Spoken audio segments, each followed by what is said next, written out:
It's Miracle Monday, and today we meet a little boy with a lot of heart.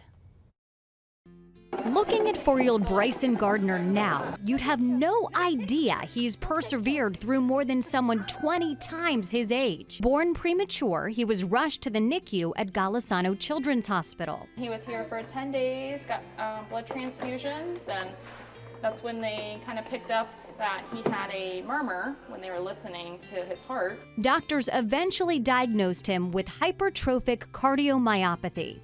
That's a disease in which the heart muscle becomes thickened, which can make it harder for the heart to pump blood. Bryson spent his first few years in and out of hospitals, from here in Southwest Florida to the cardio specialist at Joe DiMaggio on the East Coast, and eventually Shands Hospital in Gainesville, desperately waiting on a transplant. And they told us right after that cath that we couldn't go home. He had to stay in the hospital because the prognosis was so poor that pretty much any day he could code and there was no way they could bring him back.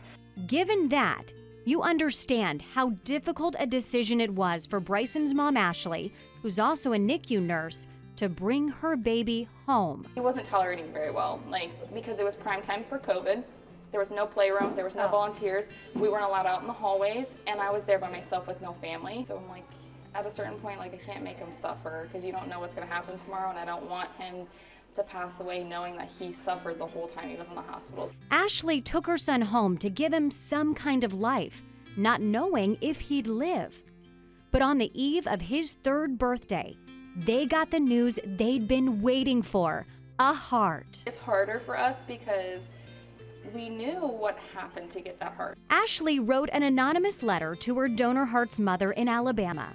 And let's just say they had a heart-to-heart. So we drove over one day when we were on vacation on a Saturday. She had this nice little banner with Grayson and Bryson's picture together. And when they met, they took these pictures.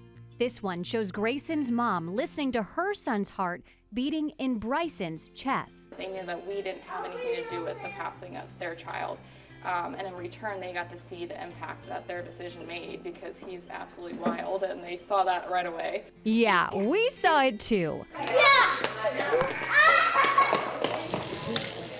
Bryson's mom says he's making up for lost time. Years of toddlerhood spent in the hospital, spilling out now with his new, stronger heart pumping inside him. I got it! I got it! Wild boy, your story and the heart you've given a home touch all of our hearts. That's why, Bryson, you're our Miracle Monday. And Ashley says they plan to visit with Grayson's family every year around Bryson's birthday so they can watch him grow up. Yeah, it's always so special when the donor family meets the family of the person who receives the organ. It really is remarkable, and you know they're going to stay tight the rest of their lives. Oh, I think already. You know, they've already formed such a bond, and wonderful that they were able to have that moment, and will continue to get to enjoy him because he is a delight. Yeah.